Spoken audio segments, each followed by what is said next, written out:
a lot of problems. They're probably not, they're much more concerned about the distillery and entertainment, I think, coming in there. Oh yeah, they've confronted you about that? Well, not yet, but people getting wasted. I imagine there's going to be some conversations. I smell sweetness out here. Yeah, right? Yeah, your shit don't stink. Thank you. I told you it wasn't this combo. Yeah. You're on thin ice. I'm about to dive in here. Roll around. You'll throw in some recycled cardboard kind of stuff in there too. Yeah. Yeah, I'm going to talk about that in a Beautiful. second. Oh yeah.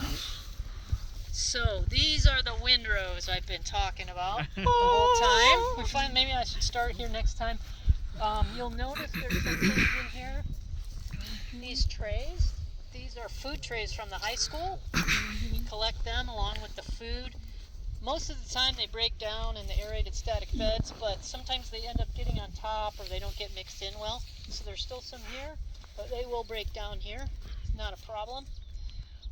You can notice that this windrow is quite smooth, and that one's got kind of bumps and goop on. So this has been turned with the windrow turner. It's made it a lot more homogeneous. This is just laid out. When we'll take that aerated static bed and we'll pile it up here, and then we'll run the windrow turner through it. So it's not smooth yet, but they will smooth out once we drive the turner on them. And this can just sit here till whenever. It's actually quite depleted because we use most of our material to plant the vines that you saw going in there and treat the field. All that's going to be good food for the microbes and create a lot of healthy soil for our vines to grow in. So a lot of these rows are fresh, and then we'll be laying that material that we just saw in the static beds out here, and this could just sit here until we're ready to plant next year. So that's why we're always making the compost volumes, and we'll run the windrow turner through here and moisten these up. They get hot and dry here. Again, we're a farm. There's a lot of demands on our time. I'll come out here and we'll run stuff when we can. So if we ever get too much vermicompost and we need to run some out, our pile's getting too big, we can come out and inoculate this.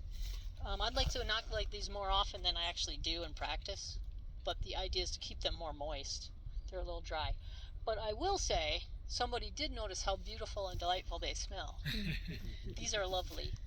And this is a really important part of what we're doing, not only for improving the health of our soils and our vines, but creating this circular economy where we're taking things that would be waste and making them something really useful.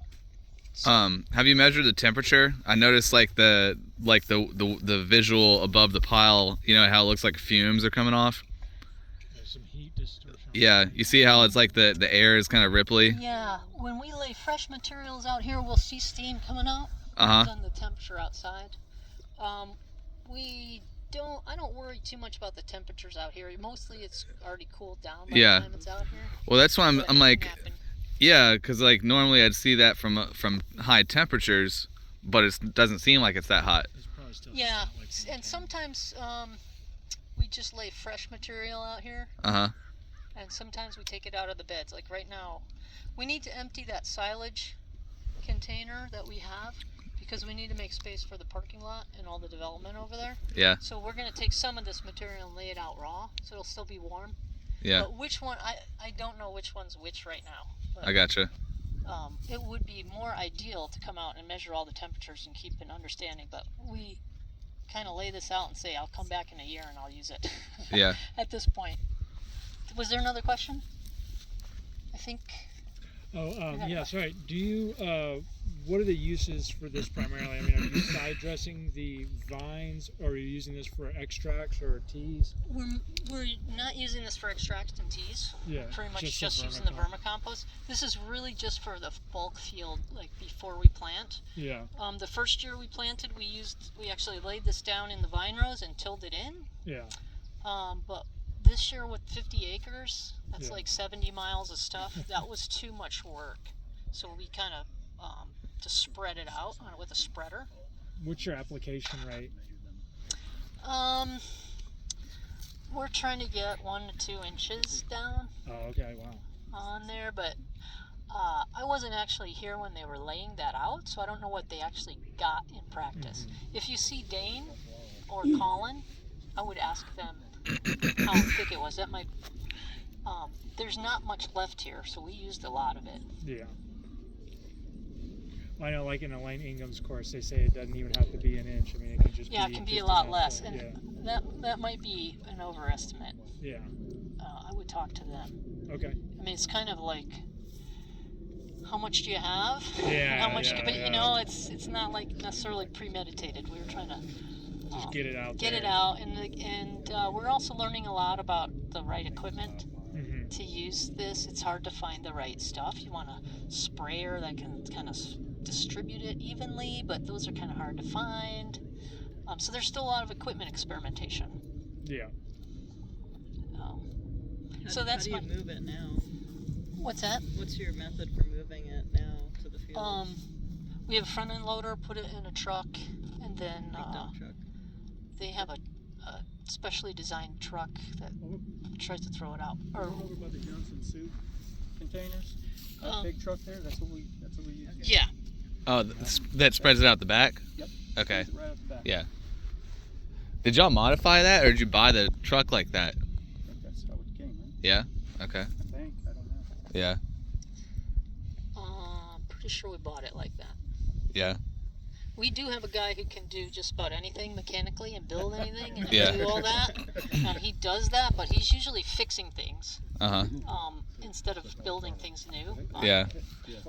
I'm sure we just bought the spreader truck, Okay. but I'm sure Greg bought it used. Yeah, I didn't know they made like manure spreader trucks Yeah. that size. Yeah. Yeah. So that's my major message to you: is just be creative, do what you can. Doesn't have to be perfect, and don't get overwhelmed.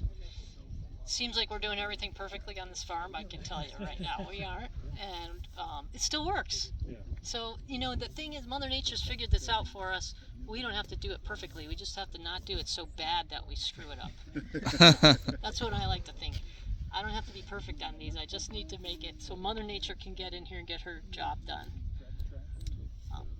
I had asked earlier and didn't get a chance, but the DNA sequencing process. I mean, that's your determination for the figuring out the ratios or the quantities of fungal and bacterial. Yeah, so on the DNA sequencing, I'm really looking, a lot of importance to me is just the diversity. Yeah. We don't understand really well yet.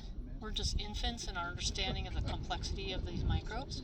And so I'm looking for how much diversity there is, and if we want to seed with specific species.